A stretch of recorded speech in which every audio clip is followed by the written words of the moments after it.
TSE trabalhou para eleger Lula, diz Bolsonaro. Em entrevista a influenciador português, ex-presidente afirma que ninguém consegue entender como o petista ganhou a eleição. Passo o primeiro comentário para o Adam.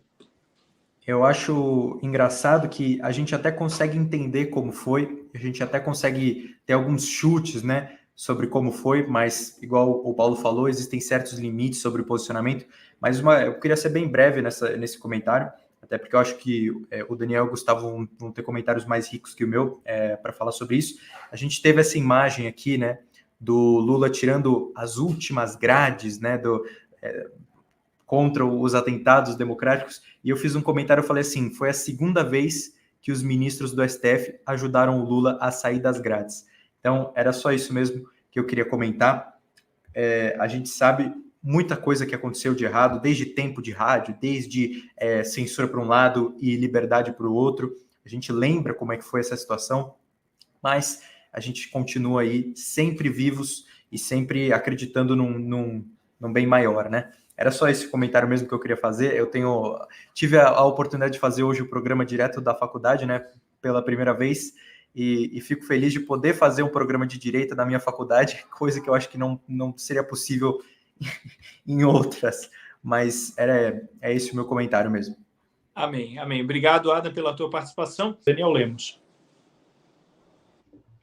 Assertiva a informação, trabalhou através de todos os mecanismos de forma de desinformação, caçando inserções, derrubando a campanha eleitoral do presidente, que já era um tempo menor, por exemplo, um tempo menor na televisão, e que foi castigado brutalmente por decisões. Inclusive, as decisões beiraram aí, tipo, coisas assim. Eu estava lendo algumas coisas do que aconteceu na época, em outubro. Por exemplo, Folha de São Paulo, o TSE atendeu 37 vezes Lula contra Bolsonaro, em que ações somente 6 foram atendidas. Nós lembramos de toda a desinformação que foi praticada e golpeada pelo TSE na tentativa de silenciar a verdade. Associar o candidato descondenado, ex-presidiário, ao ditador da Nicarágua. Silenciar, calar a informação verdadeira sobre a amizade com o narco-ditador Nicolás Maduro. Apoio irrestrito a aborto. Apoio à ideologia de gênero e várias pautas progressistas, como nós vimos agora, já no Conselho Nacional de Educação. Apoio à obrigatoriedade de fármacos. Se não tem, não pode estudar, ir para a escola pública.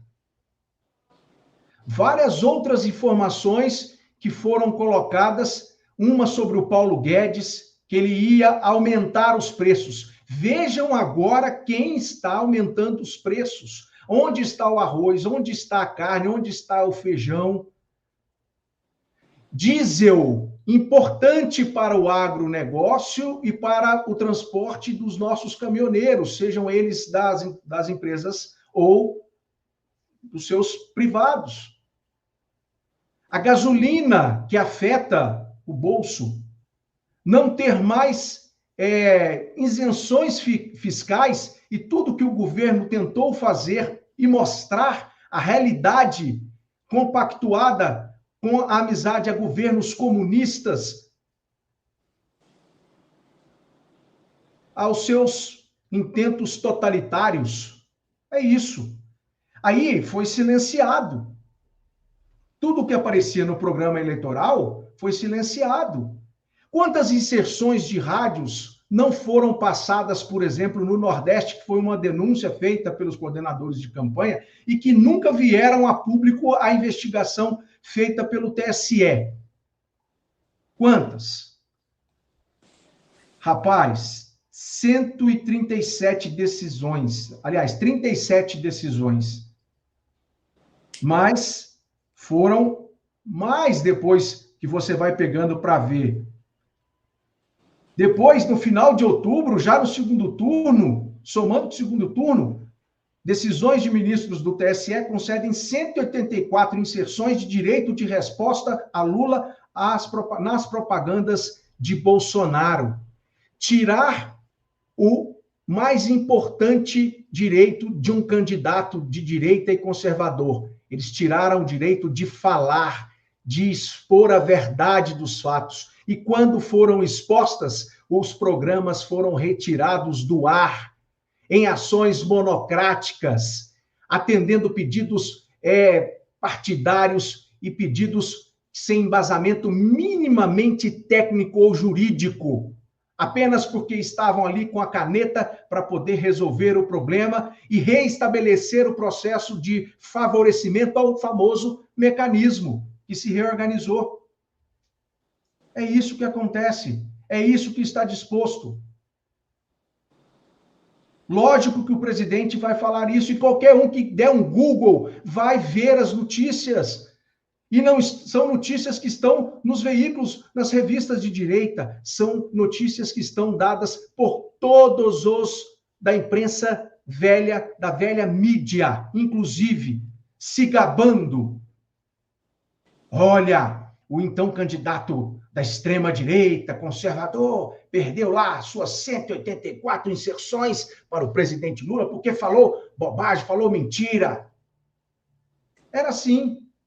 Voltava lá e dizia, Lula não é amigo do Daniel Ortega, Lula não é amigo do Maduro, Lula não é amigo dos Kirchner na Argentina, Lula não é amigo de Cuba, Lula não abraça a China. E ainda contou com um deputado que até hoje não sofreu nenhuma penalização no lançamento de fake news, um deputado de Minas Gerais.